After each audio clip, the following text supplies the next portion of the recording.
Welcome to Fun and Fundraising, everybody, the podcast where we talk with people behind top nonprofit galas and signature fundraising events to showcase how they positively transform their communities.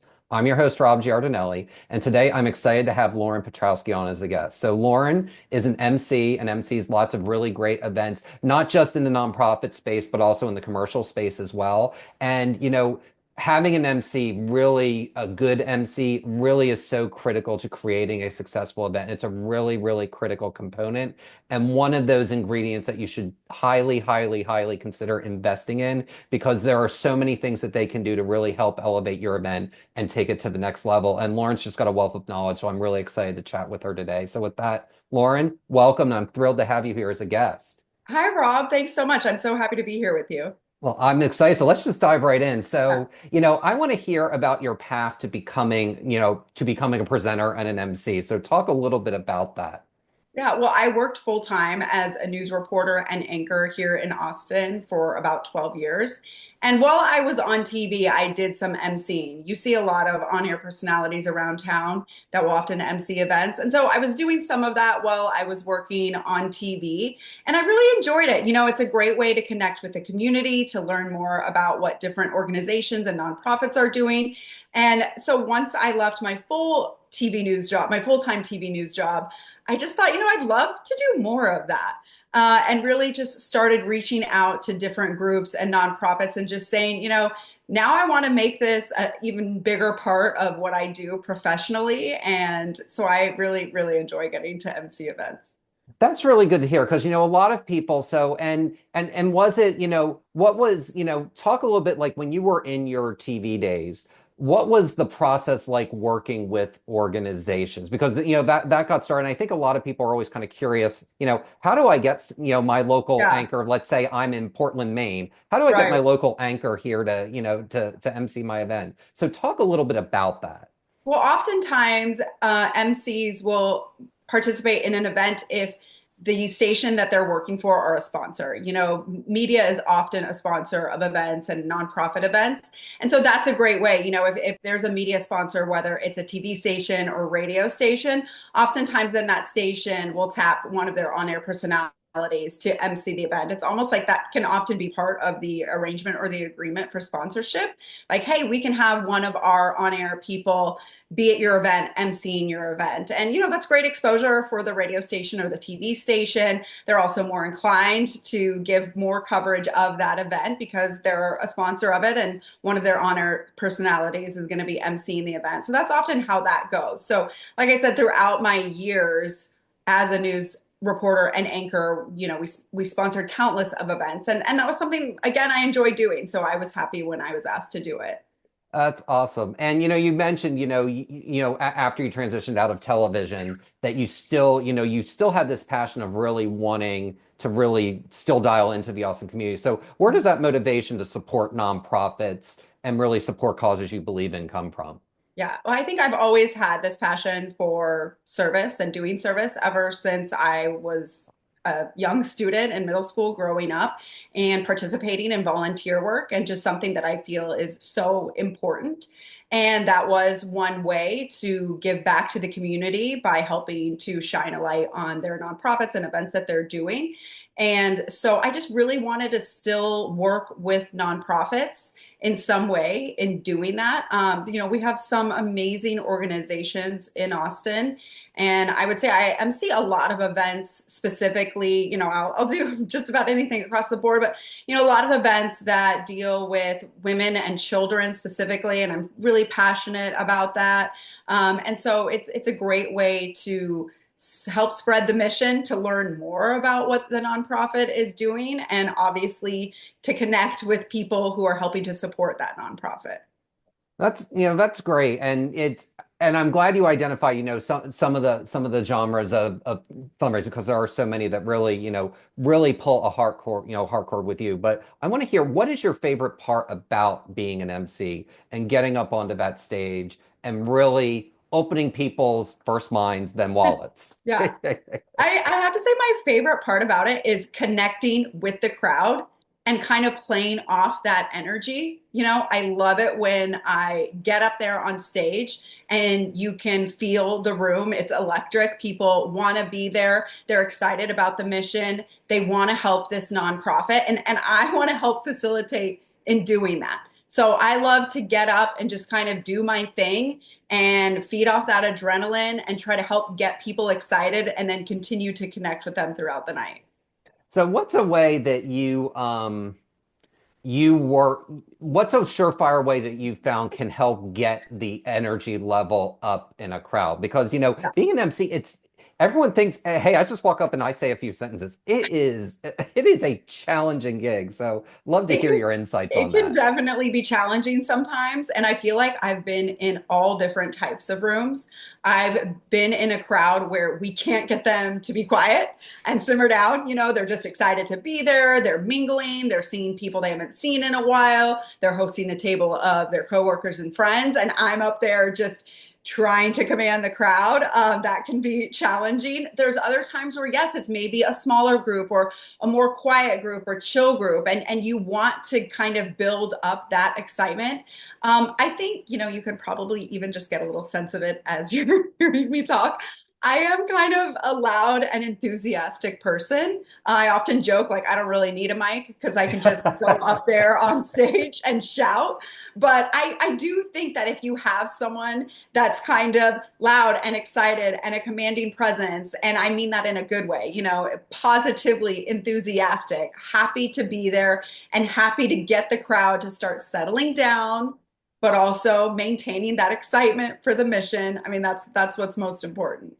It is important, and as anyone who's MC knows, and anyone who's in a crowd knows, it can be like herding cattle to get, Yeah. we're in Texas, so we're going to herd cattle, to get people to their seats. Yes. I am probably one of the worst defenders of that, like to I the mean, we point. all are. Well, one year an organization actually had us go up on the stage to tell people to sit down because we were the most habitually bad offenders of it. I was like, that's an interesting That's way an to get people interesting to way to sit do it. down. Yeah. Yes. Yeah. I mean, in that case, and I've been in that case where it's taken minutes, but I think it's, trying to acknowledge that you're so excited, the crowd is excited. I mean, that's something I often say. It's like, we can tell that you're excited to be here. We're so happy that you're here, that you're connecting, that you're mingling, that you're having a great time. Of course, that's a huge reason why we're here tonight and we want you to have fun. But also, we're here for something very important. And we've got some things to get to, so we need you to settle in. I often give people a few minutes where I go up and I say, okay, settle in, find your seats, like grab the last minute drinks, because we're gonna get started here in just a minute. All right, so talk about getting started. So, when people warm up, or when you're warming up the crowd, have you found a particular way to really kind of get the crowd once they're seated to remain focused? Yeah. Because, getting them seated is the first thing, and then the second thing is, okay, now you've got to actually listen. Now we've got you seated. Now, Yeah. look up here. Well, I'm sure many people out there have been at an event where they have participated in heads or tails. Having a good icebreaker game or activity to get people involved is a great way to kick off the night because it gets people kind of settled in. It also gets people to participate. I always joke around like you don't want to have FOMO. You want to be participating in heads or tails because everyone around the room is going to be doing it and you don't want to be left out. It also helps to just like kind of build that excitement. Like, okay, we're here, we're doing something, we're making an impact. And then kind of once that happens, I feel like then people are more focused, they're settled in, we can move on to the next part of the night. That's a really fun icebreaker. And for those listeners who may not have been familiar Yeah. with it, can All you right. can So you let's explain a little explain bit more it. detail what a heads or tails is? Because it really is a lot of fun. Yes. So it's very simple. You flip a coin, and I've done it so many different ways where we actually have a coin. There's also an app. There might be a video on screen that's actually like doing, you press a button on a computer and it flips the coin. But usually it's a money generator because you're going to be buying in to play heads or tails. So often you'll purchase one of those like blinky rings or a necklace or something that you're waving in the air. So you're going to pay for that. And then that's how you play heads or tails and you'll pick your head or your tail.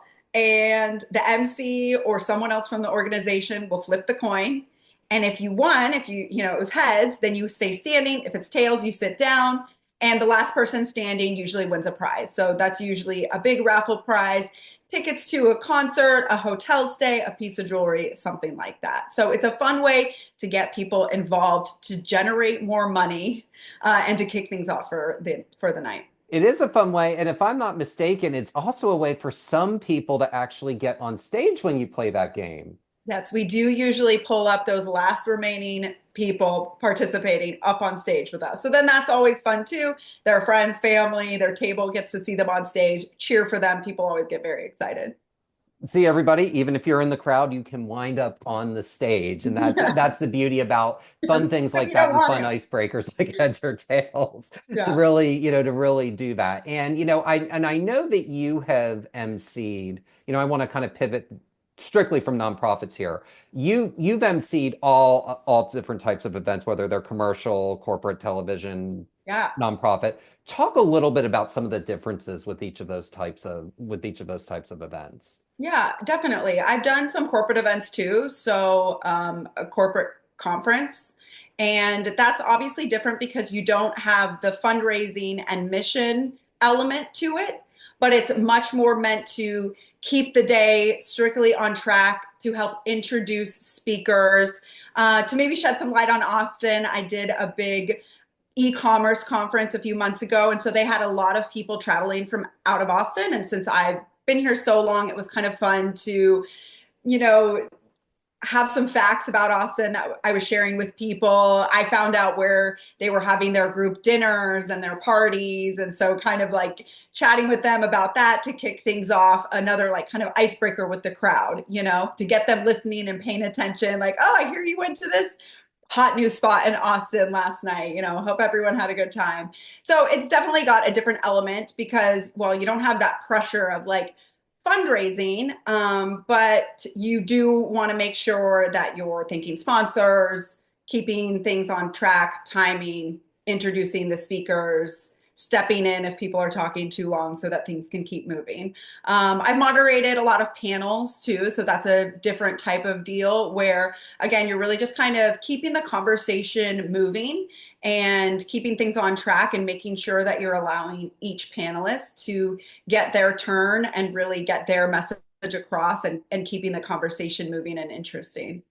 I'm glad you brought up the panel bit, and if you don't mind, I think we can talk about that a little bit more because I Yeah. find that part interesting. So, when should an organization in your mind do a panel and have a couple of guests or three guests versus kind of doing, let's say you're doing a one-on-one moderated conversation with a single guest? What guidelines would you give to an organization as to should I do a one-on-one conversation or should I do a panel? Yeah. That's such a good question. I think it depends really what the topic of the conversation is and also who the panelists might be. Because if you have someone that can really give a great kind of keynote or message or lesson, then that person should maybe be on their own as a one-on-one conversation or kind of a keynote speaker. Because if they're really good at connecting with the audience and they really have a great message to tell and they're really a big draw for bringing a crowd or selling tickets for the event or whatever it is, you may just want to have that one person. If there's a big kind of broader topic and you know of several panelists or professionals that would all really bring different and interesting ideas to the table, then I think that's when you have a panel with multiple speakers. Because there's so many people here in Austin and people who come in town for different events that have great unique viewpoints that you'd want to hear from. So I really think it just depends on the specific topic and the speakers that you're able to book for that event. I'm glad you brought that up because it's almost like I don't want to bring anything legal, no bad juju here, but it's almost like a jury of your peers almost when it's a panel. So it's Yeah, people that are kind of they'll have different points of view, but they can kind of talk about the same thing. Whereas if right. someone's really done the work and is so well known in their space and they're Yeah, charismatic, let that person have the stage because one, if they're sharing it with people that may not have the same charisma, they wind up getting bored. And right. I've been in situations and seen situations where that's happened. And, Definitely. you want to make sure that, everyone on stage, because that conveys and that camaraderie you as an MC have with either a panel or an individual, the audience sees that. Hmm. Yeah, definitely. I emceed a panel at the UT Business School a few months ago, and it had to do with content creators, influencers, and it was really interesting because we had three very different minds, like a big time influencer, and then, a smaller influencer just getting started years later, and then someone that could kind of speak on the legal business aspects of the topic of conversation. And so is really interesting. There were three very different viewpoints who've had very different experiences bringing something to the conversation.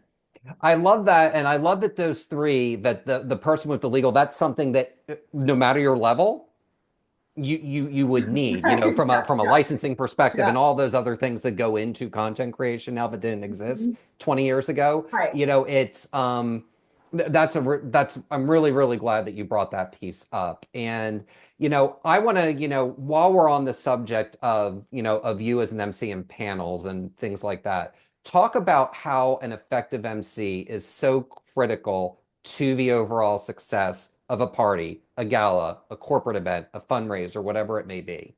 Yeah. Well, obviously, I'm biased, but I do think that an MC can really bring something valuable.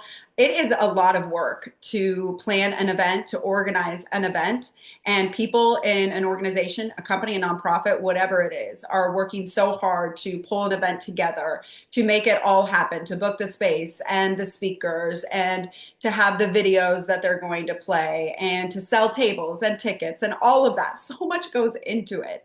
And so for a lot of those people, the last thing then that they want to think about is, shoot, who's going to go up on stage and kind of head up this event and make the announcements and introduce the speakers and keep the night going.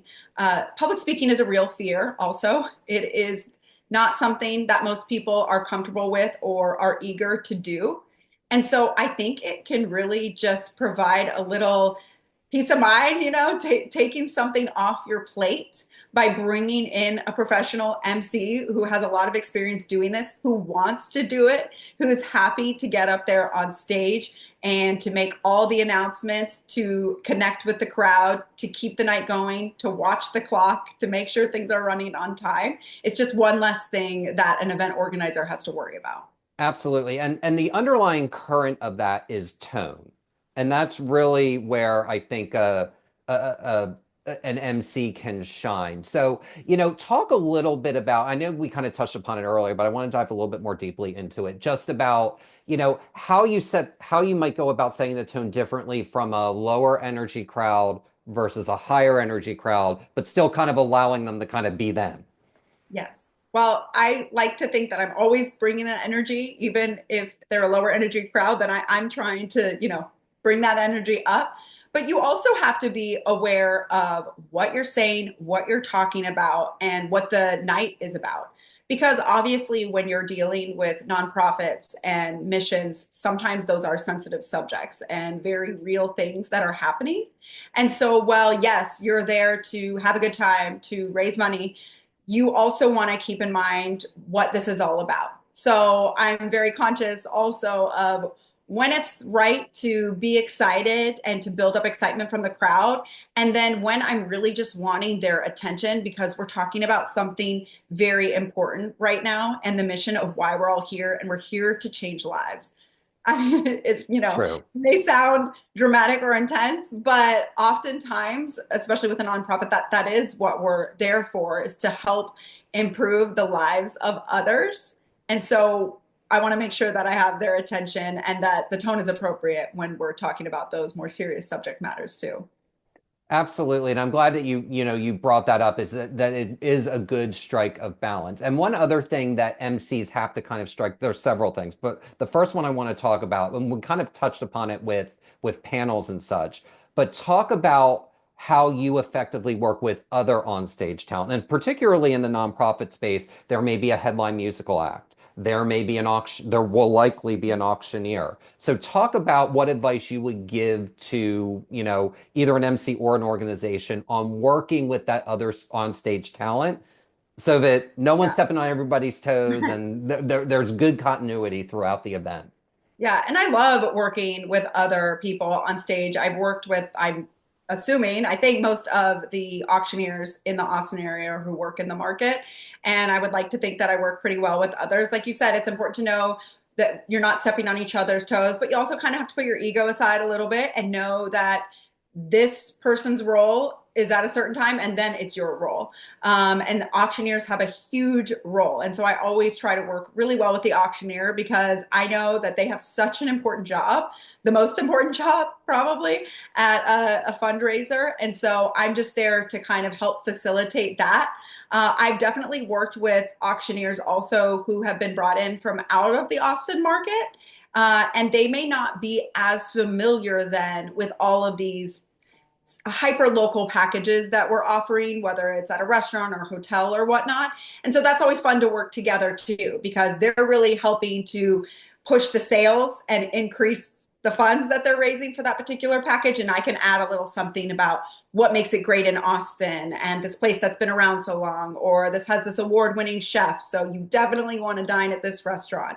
And so that's always fun for me to work with an auctioneer in that way. But yeah, I love working with other people on stage. I think it's really just about knowing your role and having respect for their role.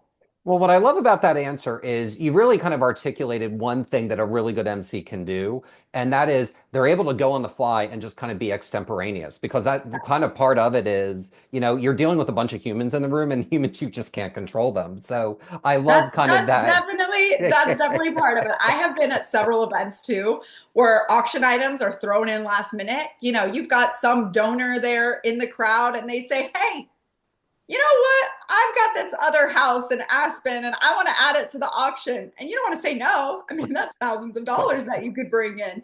So then you got to work it out on the fly and kind of just throw it in there and build up the excitement with the crowd and say, "Oh my gosh, we were not expecting this. We got this fantastic new item that was just added." And that's what makes a good auctioneer too. If they can just deal with that and you can kind of play off each other, like you said, you have to be able to be a little impromptu with it. So, speaking of the audience and balance here, so talk about how you've seen effective organizations balance the event program messaging with the desire of that audience because they're at a table for 8 or 10 or 12 and they're talking to their friends. So, what advice would you give to an organization to really kind of create that balance where you're setting the tone as an MC, you're getting the information out, the other folks like the auctioneer are doing their bit, but the audience also gets the time to chat and engage with their friends and their loved ones. Yeah, I would say that's probably the most difficult balance that an organization has to try to find when they're planning an event. Because, like we always say, we're there to have fun, but we're also there for a cause and a reason. And I think it's a matter of weaving those in throughout the night. So, finding the things that are going to make it fun. Like we mentioned, heads or tails, a really fun icebreaker to kick things off. I actually did an event a couple months ago, and I've never seen this done before. There was a company in town that they brought in to kind of kick it off instead of heads or tails, or we may have done both, but we did a little game show activity. So it's a company in town that you can actually go to their place and bring friends. I've done it. It's really fun. So you're like in a game show, but they brought it to the event. And so then people were participating by playing in this trivia game show, and it took about 20 minutes. So, but it was a fun way to get people involved, to get people paying attention. And then once you have people involved, excited, and paying attention, then you got to hit them with the mission moment and the important key speakers. Another thing is finding the right length for an auction. I think that's pretty difficult too for some organizations, especially if you're able to get some amazing auction donations and packages. Obviously, you want to auction all of those off. You're there to make money. But I do think that organizations really have to be conscious of time. And once you start running into, you're on like 8, 9, 10, 11 packages, that's long. That's a really long Yeah. time. So you got to decide, do we want to try to do all of these because that's going to bring us more money, but we may lose people, people may start to leave the later it gets. You got to decide there really what's the most important, or do we want to maybe turn one of these auction packages into a raffle package or to put it on the silent auction? So I think it's really just taking a look at what's most important for the evening, weaving in some fun and excitement, and having the mission moment there front and center most important, and then kind of deciding how long you want your live auction portion to be, if there is that, or paddles up, or whatever it is. Absolutely. So, I'm glad you described that, and I kind of want to stick onto the stagecraft element of things, but kind of in a different direction.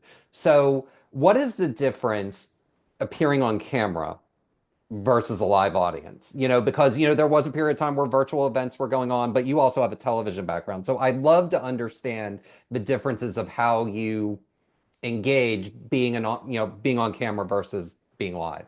Definitely. And during the pandemic, I actually did a handful of virtual events. So we were live, we were pre-recording, we did it virtually. That was definitely different. I think also that's a matter of finding a unique way to still connect with your audience. I actually did something really fun with an organization that's centered around chefs. So they always feature a lot of chefs in the Austin area. And we actually brought in multiple chefs and had them doing almost a cooking type competition in a kitchen. And we pre recorded it. So I was the host that went around with a camera talking to these chefs, asking them what they were doing. We were getting video of what they were doing. And then that was the video that was weaved in and played throughout the event. So where it was normally a live event where you would walk around and see these chefs cooking, we were playing a video instead. I think it's just a matter of trying to get creative with how you're going to do the virtual event and to bring things on camera. That's also a question that event organizers often have to figure out is, are we going to have live speakers from our organization that we're going to bring in, or are we going to pre-record some of those people from our nonprofit and some of the people that we help, some of our clients? Are we going to do a mission video type thing? Those are all important questions that have to be addressed. They are important. And again, if you know someone's long-winded, that's probably where you want to lean into that video a little bit, because Definitely sometimes the band can play on, and not just the true. band, a And person I can play think, on, even with you, the best intentions. of course, and you've probably been in a crowd at an event where maybe they had one or two too many speakers. I mean, you don't want to have too many speakers on stage. You want to make sure that however many speakers you're having, they're each speaking on something that's unique and touching a unique point. I've done an event for a nonprofit that I've worked at for several years, and they help pay for treatments for children with autism, therapies and things like that, and it is very life changing. And they have there was someone that has benefited from those therapies and treatments, and life changing. I mean, he was told by doctors when he was little, his family was told he would never talk, he would never be able to play, and he has far exceeded any expectations. He was class like president, and he went on to do amazing things. And so they brought him in because he was capable of giving a great, dynamic, compelling speech in front of an audience. So, that's a great one to have there in person in front of the crowd, because it really was so moving and compelling to hear in person. So you just have to decide, what's the content going to be, and what's the most compelling, and what's really going to be the most impactful and connect with the audience. But that was a really compelling story. Wow, that's really inspiring. And it shows why, why fundraisers are such a great vehicle, because you get a captive audience, and they all actually really genuinely care about the cause, and there's no Instagram algorithm that can do that in a way that, being in person can. Right. And while we're on the subject of in person, so talk about the differences of how you MC when you are solo versus when you have a co-MC. Mhm. Yeah. And that can be, challenging to figure out. I think that's where a little more prep goes into it. And I've emceed a number of events where I've had a co-MC. I think you got to have good chemistry and work well with that person. I co-chaired a fundraiser last year with one of my best friends. And we've both been involved in this organization. And so they asked if we both would chair their big fundraiser. And that was a lot of fun. I mean, she comes from a TV background as well, and so we really were able to both have a great time up there on stage, kind of feed off one another. I think again, going back to working with someone else, you just have to kind of know each person's role. She and I kind of sat down ahead of time, and without too much planning, we didn't want it to sound overly rehearsed, but just figured out, hey, I think like I kind of want to focus on this, and like if you want to focus more on talking about this portion of it. And then we had the areas where it's like, well, we both want to talk about this, so we'll just kind of play off each other. I think it just goes back to a little bit of prep and deciding each other's role and who might focus on what. That great insights all around on that. And I know we're coming up on time, but I do want to, end with two questions, actually, not one, but two. So the first is, what is a question a nonprofit should ask when they are looking to hire an MC? I think asking about experience is important, obviously. You want to find out how many events and what types of events that person has done. Because if they have only done corporate or more serious events, then they may not be used to working with nonprofits or doing fundraisers. Not to say they can't. It just might bring a different element. So I think just asking about experience, and I think just also really conveying, what you're looking for with an MC. I've done so many different events and been involved on various levels. And so if you're looking for an MC who can help you write the script, you need to be very clear. Can you help us do that? If you're just looking for someone to show up on that day and kind of help keep things running, then make that clear as well. Sometimes you want your MC and auctioneer to really be involved in the process along the way and be sitting in on those meetings and giving feedback and letting the organization know what's worked well in the past. So I think just asking about experience and making sure that you're both lined up on what your expectations are for the event and going into the event.